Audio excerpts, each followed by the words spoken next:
जय हिंद दोस्तों, स्वागत करता हूं आपका ब्रेन वॉश विद नॉलेज के यूट्यूब चैनल पर। आज से हम लोग एक नई श्रृंखला शुरू करने जा रहे हैं।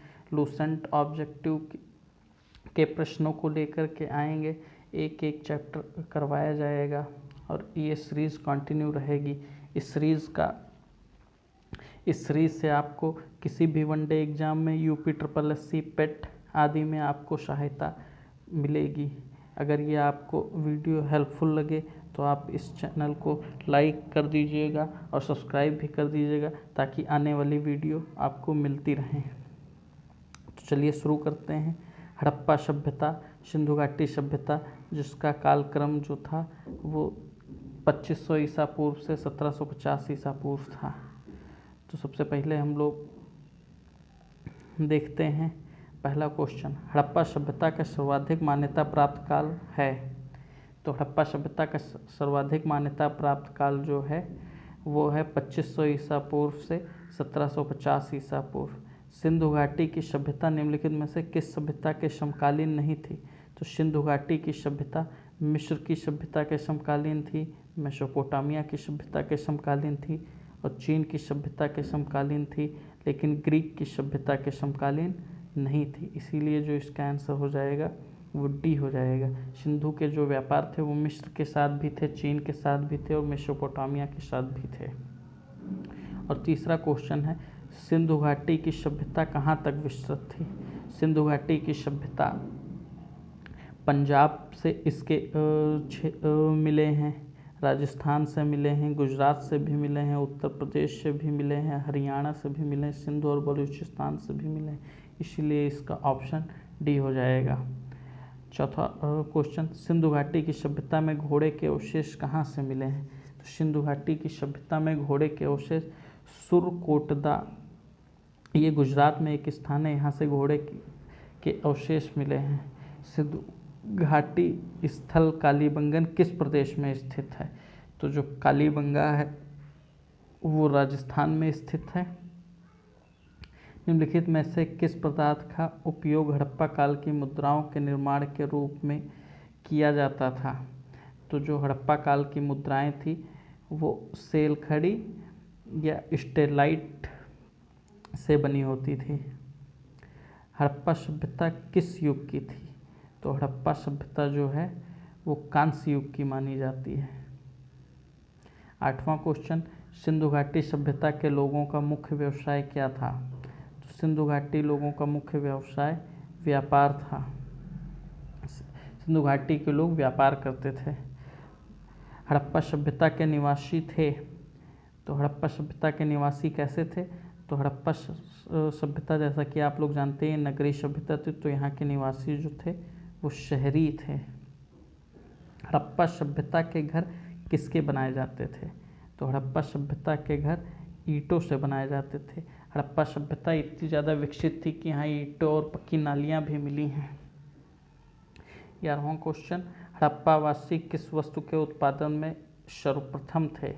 हड़प्पावासी कपास के उत्पादन में सर्वप्रथम थे। हड़प्पावासी जो कपास का उत्पादन करते थे और उसी का व्यापार भी करते थे साथ में। निम्नलिखित विद्वानों में से हड़प्पा सभ्यता का सर्वप्रथम खोजकर्ता कौन सा था? तो सबसे पहले हड़प्पा की खोज जो की थी वो दयाराम साहनी ने 1921 ईस्वी में किया था। सिंधु सभ्यता का पत्तन नगर बंदरगाह कौन सा था? तो सिंधु सभ्यता का जो बंदरगाह था वो लोथल था, ये गुजरात में था। पैमानों की खोज ने यह सिद्ध कर दिया था कि सिंधु घाटी के लोग माप और तौल से परिचित थे। यह खोज कहाँ पर हुई थी? तो जो पैमाने मिले थे वो मिले थे आपके लोथल से। अब जैसा कि आपको पता है, लोथल बंदरगाह पत्तन नगर भी था और यहाँ से पैमाने भी मिले थे। 15वां क्वेश्चन, हड़प्पा कालीन समाज किन वर्गों में विभक्त था? तो हड़प्पा कालीन जो समाज था उसमें विद्वान थे, योद्धा थे, व्यापारी थे और श्रमिक भी थे। तो इसका ऑप्शन बी हो जाएगा।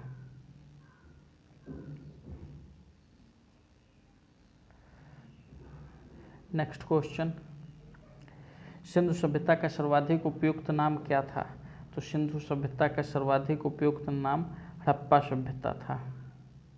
निम्नलिखित में से कौन से लक्षण सिंधु सभ्यता के लोगों का सही करते हैं? उनके विशाल महल और मंदिर होते थे, वे देवियों और देवताओं दोनों की पूजा करते थे, वे युद्ध में घोड़ों द्वारा खींचे जाने वाले रथों का प्रयोग करते थे। तो इसमें केवल ऑप्शन ए सही होगा, वे देवियों और देवताओं दोनों की पूजा करते थे।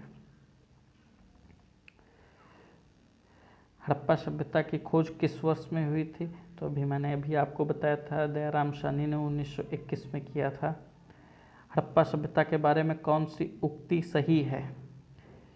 तो हड़प्पा सभ्यता के बारे में उन्होंने पशुपति का सम्मान करना आरंभ किया था, ये उक्ति जो बिल्कुल सही है, 19 का सी ऑप्शन होगा। हड़प्पा सभ्यता के लोगों की सामाजिक पद्धति थी। हड़प्पा सभ्यता के लोगों की सामाजिक पद्धति उचित समतावादी थी, इसका ऑप्शन ए सही होगा। सिंधु का नखलिस्तान बाग हड़प्पा सभ्यता के किस पुराने स्थल को कहा जाता है? तो ये कहा जाता है मोहनजोदाड़ो को। हड़प्पा सभ्यता के संपूर्ण क्षेत्र का आकार किस प्रकार का था? तो हड़प्पा क्षेत्र जो है वो त्रिभुजाकार था। सूची 1 को सूची 2 से सुमेलित कीजिए।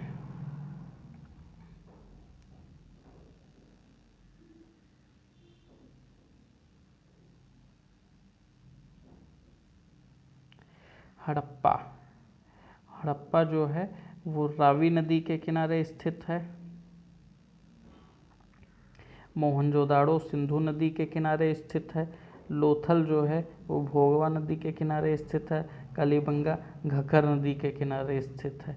इसमें ऑप्शन पहला सही होगा। उसके बाद हड़प्पा सभ्यता के अंतर्गत हल से जोते गए खेत का साक्ष्य कहाँ से मिला है? तो इसका जो साक्ष्य है वो कालीबंगन राजस्थान से मिला है। सिंधु सभ्यता की ईंटों का अलंकरण किस स्थान से मिलता है? मतलब जो ईंटें थी वो सजावटी थी, वो कहाँ से मिली हैं? वो मिली हैं कालीबंगन से। मोहनजोदाड़ो कहाँ स्थित है? मोहनजोदाड़ो सिंध प्रांत में स्थित है। सिंधु सभ्यता के वृहत स्नानागार पाया गया है। तो वृहत स्नानागार जो पाया गया है वो मोहनजोदाड़ो से ही पाया गया है।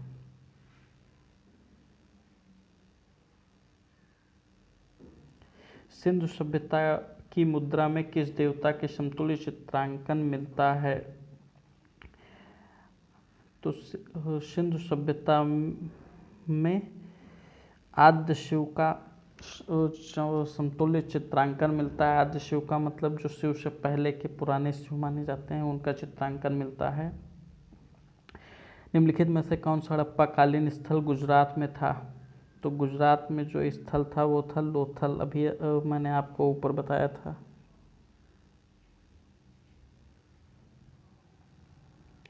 मोहनजोदाड़ो का स्थलीय नाम है। तो मोहनजोदाड़ो का स्थलीय नाम है मृतकों का टीला। हड़प्पा सभ्यता का प्रचलित नाम है। हड़प्पा सभ्यता का प्रचलित नाम है सिंधु घाटी की सभ्यता। सैंधव स्थलों के उत्खनन से प्राप्त मोहरों पर निम्नलिखित में किस पशु का सर्वाधिक उत्कीर्णन हुआ है? तो शेर का सबसे ज़्यादा बार हड़प्पा सभ्यता की मोहरों पर उत्कीर्णन हुआ है। सिंधु घाटी सभ्यता जानी जाती है। तो सिंधु घाटी सभ्यता अपने नगर नियोजन के लिए जानी जाती है। सिंधु सभ्यता का कौन सा स्थान भारत में स्थित है? तो सिंधु सभ्यता का लोथल गुजरात में स्थित है। भारत में खोजा गया सबसे पुराना शहर कौन सा था?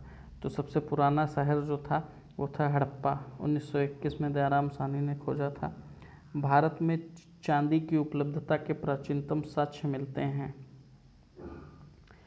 तो छत्तीसगढ़ चांदी के आहत मुद्राओं में ये 5वीं शताब्दी ईसा पूर्व के थे।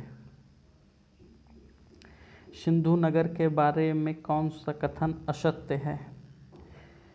तो सिंधु नदी के बारे में कथन सत्य लोग लोहे से परिचित थे। लोहे से परिचित 1000 ईसा पूर्व में हुए हैं, और जबकि आपको पता है सिंधु घाटी सभ्यता जो है वो 2500 से 1700 के बीच की सभ्यता है, इसीलिए यहाँ के लोग लोहे से परिचित नहीं थे।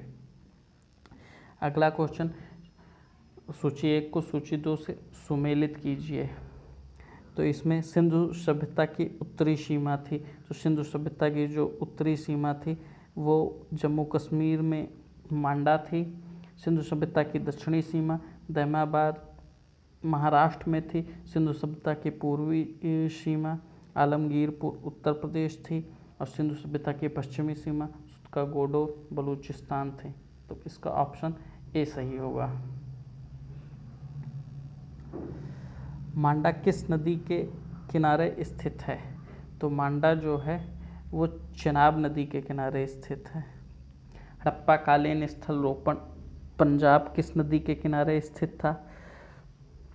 जो रोपण था वो पंजाब के किस नदी के किनारे स्थित था? वो चेनाब नदी के किनारे स्थित था। हड़प्पा में एक उन्नत जल प्रबंधन प्रणाली का पता चलता है। तो ये जल प्रबंधन प्रणाली जो सबसे ज़्यादा उन्नत थी हड़प्पा काल में वो थी धोलावीरा की।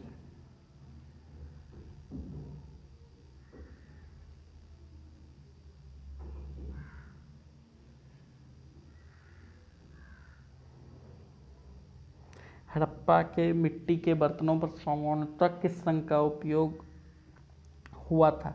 तो हड़प्पा काल में लाल रंग का प्रयोग किया गया था बर्तनों पर। सिंधु सभ्यता निम्नलिखित में किस युग में पड़ता है? तो सिंधु सभ्यता जो है वो आद्य ऐतिहासिक काल में पड़ता है। इसको आप लोग जानते होंगे।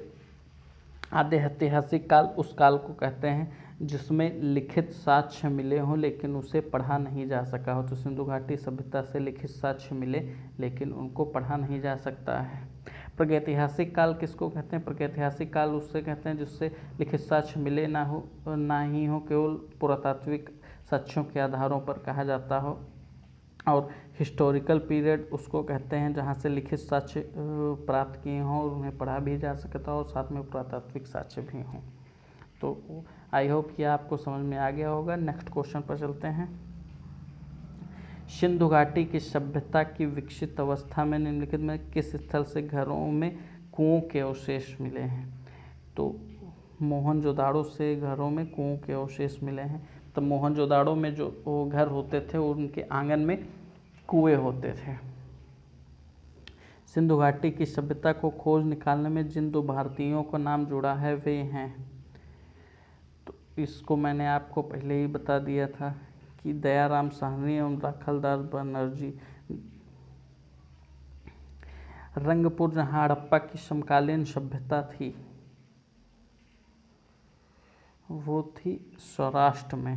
रंगपुर सौराष्ट्र में पड़ता है। हड़प्पा एवं मोहनजोदाड़ो की पुरातात्विक खुदाई के प्रभारी थे तो ये थे सर जॉन मार्शल। मोहनजोदाड़ो की जो पुरातात्विक खुदाई की थी वो सर जॉन मार्शल के नेतृत्व में की गई थी। निम्नलिखित में से किस पशु की आकृति जो मुहर पर मिली है जिससे ज्ञात होता है कि सिंधु घाटी एवं मेसोपोटामिया की सभ्यता के मध्य व्यापारिक संबंध थे? तो ये जो व्यापारिक संबंध थे वो थे बैलों।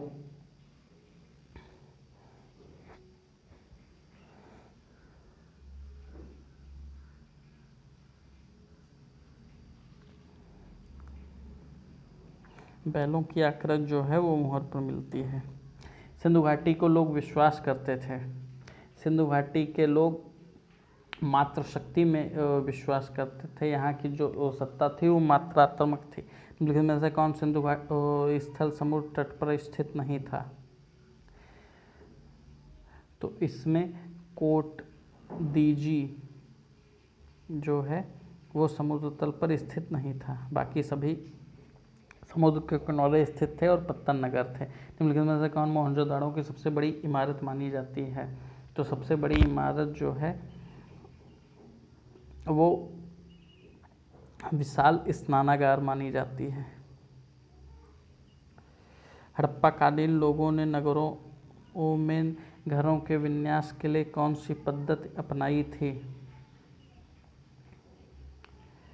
तो हड़प्पा कालीन लोगों ने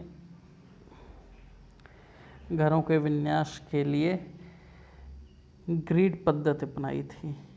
ग्रिड पद्धति का मतलब होता था कि यहाँ पर रोडें 90 डिग्री के कोण पर काटती थी। सूची 1 को सूची 2 से सुमेलित कीजिए। सूची 1 को सूची 2 से सुमेलित करना है तो लोथल जो है वो आपको पता है कि लोथल जो है वो डॉकयार्ड है, मतलब गोदीवाड़ा पत्तन नगर है। और कालीबंगन से जुते हुए खेत प्राप्त हुए हैं। धोलावीरा हड़प्पाई लिपि में बड़े आकार के 10 चिन्हों वाला एक शिलालेख मिला है। और बनवाली से पक्की मिट्टी की बनी हुई हल्की प्रतिफल मिली है। तो इसका ऑप्शन जो होगा वो ऑप्शन बी होगा। नेक्स्ट क्वेश्चन, निम्नलिखित पशुओं में से किस एक हड़प्पा सभ्यता में पाई मोहरों और टेराकोटा कलाकृतियों में निरूपण अंकन नहीं हुआ था? तो इसमें ऑप्शन जो है वो ए सही होगा। हड़प्पावासी किस धातु से परिचित नहीं थे? तो हड़प्पावासी लोहे से परिचित नहीं थे। निम्नलिखित में से किस हड़प्पा कालीन स्थल से युगल समाधान का साक्ष्य मिला है? तो युगल समाधान का जो साक्ष्य मिला है वो लोथल से मिला है। यहाँ पर 2 लोगों को एक साथ दफनाया जाता था। कपास का उत्पादन सर्वप्रथम सिंधु क्षेत्र में हो, जैसे ग्रीक या यूनान के लोग किस नाम से पुकारते थे? तो कपास को जो पुकारते थे वो पुकारते थे शिंडन के नाम से। हड़प्पा के काल का तांबे का रथ किस स्थान से प्राप्त हुआ है? तांबे का जो रथ प्राप्त हुआ है वो प्राप्त हुआ है दहमाबाद से। हड़प्पावासी किन किन वस्तुओं का आयात करते थे? तो हड़प्पावासी जो वो बाहर से मंगाते थे वो मंगाते थे चांदी भी बाहर से मंगाते थे, टिन भी मंगाते थे और सोना भी मंगाते थे। इसीलिए ऑप्शन ए सही होगा। हड़प्पावासी लाजवर्द भवन निर्माण की सामग्री का आयात कहाँ से करते थे? तो हड़प्पावासी इसका आयात करते थे हिंदुकुश क्षेत्र के बदख्शा से। अफगानिस्तान स्थित सिंधु सभ्यता से संबंधित स्थल है। तो अफगानिस्तान में जो सिंधु सभ्यता से स्थल है वो 2 हैं, मुंडीगाक और सुरदगोई। ये दोनों ही अफगानिस्तान में स्थित हैं। कौन से नगर सिंधु सभ्यता के बंदरगाह नगर हैं? तो बंदरगाह नगर इसमें से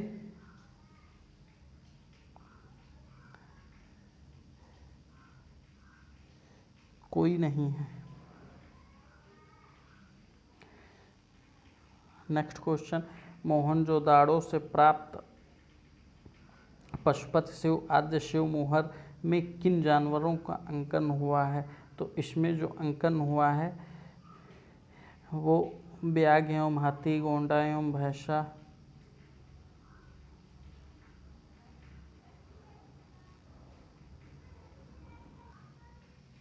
63 का जो आंसर है वो आंसर होगा डी। किस हड़प्पा कालीन स्थल से नृत्य मुद्रा वाली स्त्री की कांस्य मूर्ति प्राप्त हुई है? तो इसका आंसर है मोहनजोदाड़ो। मोहनजोदाड़ो से नृत्य करती हुई स्त्री की कांस्य मूर्ति प्राप्त हुई है। किस हड़प्पा कालीन स्थल से पुजारी की प्रस्तर मूर्ति प्राप्त हुई है? तो हड़प्पा से पुजारी की प्रस्तर मूर्ति प्राप्त हुई है। सिंधुकालीन स्थल से एक ईंट की बिल्ली का पीछा करते हुए कुत्ते के पंजों के निशान मिले हैं। वो कहाँ से मिले हैं? वो मिले हैं ऑप्शन सी चन्हूदड़ों से। किस हड़प्पा कालीन स्थल से प्राप्त जार पर चोंच की मछली दबाए चिड़िया एवं पेड़ के नीचे खड़ी लोमड़ी का चित्रांकन मिलता है जो पंचतंत्र में लोमड़ी की कहानी के सादृश्य है? तो इसका अंकन जो मिलता है वो लोथल से मिलता है। नेक्स्ट क्वेश्चन, स्वतंत्रोत्तर भारत में सबसे अधिक संख्या में हड़प्पा युगीन स्थलों की खोज किस प्रांत में हुई? तो इसकी जो सबसे अधिक खोज हुई वो गुजरात में हुई। निम्नलिखित में से कौन सी फसलों को कालीन लोगों का मुख्य खाद्यान्न नहीं थी? तो मुख्य खाद्यान्न जो है वो चावल नहीं थी। नेक्स्ट क्वेश्चन, हड़प्पा तथा मोहनजोदाड़ो अब विलुप्त हो गए हैं, कारण वे उत्खनन के दौरान प्रकट हुए थे। तो इसका जो ऑप्शन सही होगा वो दोनों सही हैं। नेक्स्ट क्वेश्चन, सिंधु घाटी के संदर्भ में निम्नलिखित कथनों पर विचार कीजिए। यह प्रमुखतः लौकिक सभ्यता थी तथा उसमें धार्मिक तत्व यद्यपि उपस्थित था, वर्चस्वशाली था। नंबर 2, उस काल में भारत में कपास से वस्त्र बनाए जाते थे। तो इसमें कौन सा कथन सही है? तो इसका जो कथन सी है वो दोनों सही हैं। मतलब उस काल में भारत में कपास के वस्त्र बनाए जाते थे और प्रमुखता लौकिक सभ्यता थी तथा उसमें धार्मिक तत्व यद्यपि उपस्थित थे, वर्चस्वशाली नहीं था। नेक्स्ट क्वेश्चन, सूची 1 को सूची 2 से सुमेलित कीजिए। तो इसका जो मांडा ये जम्मू कश्मीर, दाइमाबाद महाराष्ट्र, कालीबंगा राजस्थान, राखीगढ़ी हरियाणा। तो इसका जो ऑप्शन सही होगा वो सी सही होगा। नेक्स्ट क्वेश्चन, हड़प्पा कालीन स्थलों में अभी तक किस वस्तु की प्राप्ति नहीं हुई है? तो ये क्वेश्चन रिपीटेड है, लोहा। किस पशु के अवशेष सिंधु घाटी सभ्यता में प्राप्त नहीं हुए हैं? तो इसका जो आंसर है वो शेर के अवशेष सिंधु घाटी सभ्यता से प्राप्त नहीं हुए हैं। चन्हूदड़ों के उत्खनन का निर्देश दिया था। तो चन्हूदड़ों के उत्खनन का निर्देश J.H. मैके ने दिया था। मैंने आपको इस सीरीज़ के सिंधु घाटी सभ्यता से जुड़े 75 क्वेश्चनों को करवाया। नीचे अपना इसको ज़रूर बताएं कि आपने 75 में से कितने सही किए, और अगर आपको ये वीडियो अच्छा लगा है तो इसको लाइक कर दीजिए, और ऐसे ही वीडियो आगे पाने के लिए इस सीरीज़ के चैनल को सब्सक्राइब ज़रूर कर दीजिए। धन्यवाद।